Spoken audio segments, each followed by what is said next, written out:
Nevertheless, the great problem for Popper was his approach on truth. Remember that Popper declared that the aim of science was to approach truth or to obtain the truth. But as we are going to see, this is not only difficult, but possible, it is impossible. Because, according to Popper himself, there is no criterion for truth, because as we have already said, neither observations nor theories are true. Theories are provisional, and observations are always contaminated with theories, so they are not definitively true. Therefore, even though the goal is truth, there is no criterion of truth, and there is no symptoms for truth.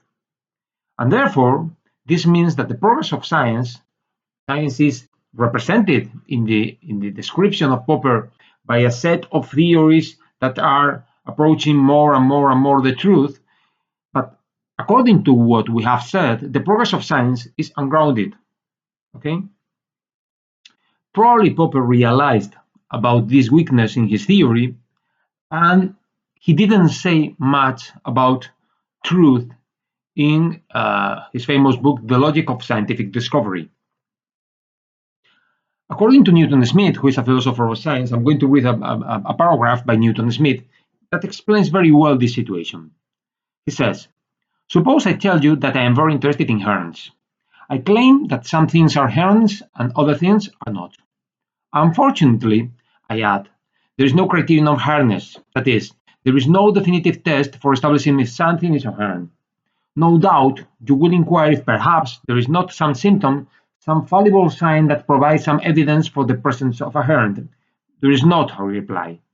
That is why heron hunting is so challenging.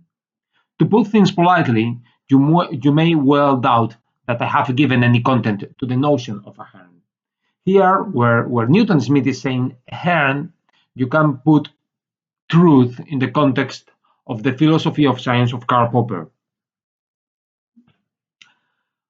Popper was aware of this situation, and he said that the goal was not truth, but the goal was increasing verisimilitude.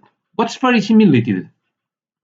According to Popper, if we have two rival theories, we have to adopt that one that is closer to the truth than the other. Okay? The goal is not truth, is to devise theories that are closer to the truth. This is the concept of verisimilitude.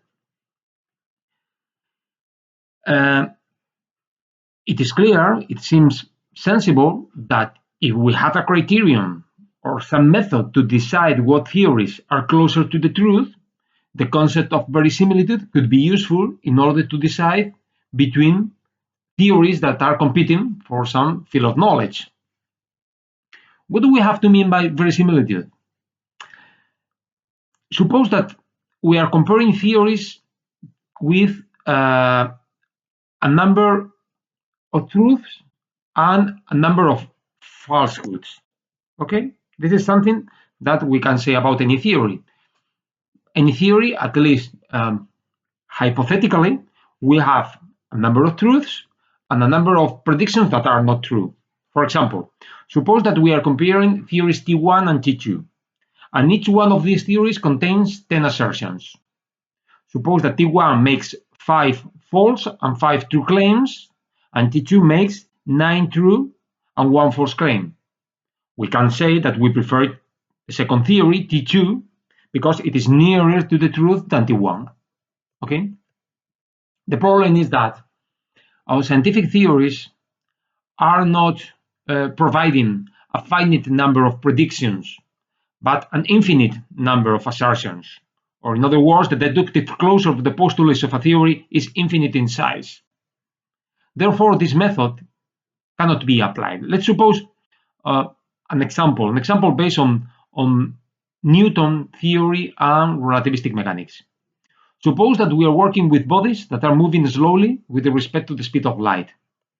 We know that in this context, Newtonian mechanics works very well.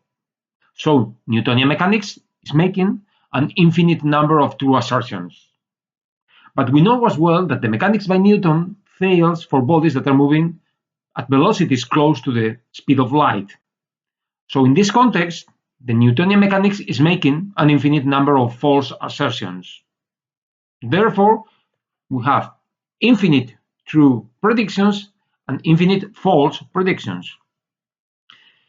If we assume the relativistic mechanics works for these cases, we have to conclude that it makes an infinite number of correct assertions. Okay, but now we are comparing infinites rather than finite numbers, so making decisions is impossible. We expect that at some moment relativistic mechanics will be false, and there will appear new experimental evidences where relativistic mechanics will fail as well as Newtonian mechanics is failing for bodies moving at high velocities. So it is reasonable to assume that any theory, Newtonian mechanics or relativistic mechanics, or any theory in the way we understand theories nowadays, is going to give rise to the same number of true predictions, infinite, and to the same number of false predictions, infinite. Therefore, the method that we have proposed to compare theories is not valid. We cannot explicate a useful notion of verisimilitude in terms of the number of truths and the number of falsehoods generated by a theory.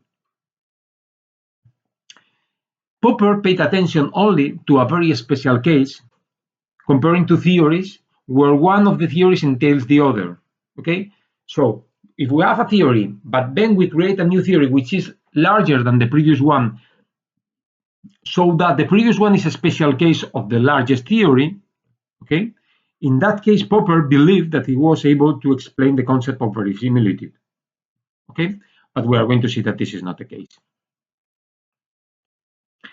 So let's try to explain the concept of verisimilitude formally, the Popper concept of verisimilitude formally. Suppose that we have a theory A, and the content of the theory, CA, is the set of all statements that can be derived from the theory. 2 is the set of all statements that are true. F, the set of all statements that are false. The truth content of the theory is the intersection between the content of the theory and the set of true statements. And this is going to be AT. This is the true content of theory A. And the falsity content of theory A, AF, is the intersection of the content of the theory, CA, and the set of all statements that are false. This can be represented like this. This is the set of all true statements in the world, the set of all false statements in the world. This is the content of the theory, okay? And this is the true content of the theory and the falsity content of the theory. According to Popper, if we are comparing two theories and the true content of theory A is less than the true content of theory B, and the false content of A is larger than B, or the opposite, we will say that the theory A has less verisimilitude, VA, than the theory B. The verisimilitude content will be V. V should be V, okay? The problem is that this cannot be applied for one reason. The reason is that if we have to obtain the verisimilitude of A, we need the true and falsity contents of both theories. Okay, let's go back to the previous slide. We need the true content of the theory and the falsity content of the theory. Therefore, we need to know, in order to obtain the intersection with the content of the theory with the truth content in the world, we should know all the truths in the world. But this is impossible, because if we have all the truths of the world, we will not need science at all.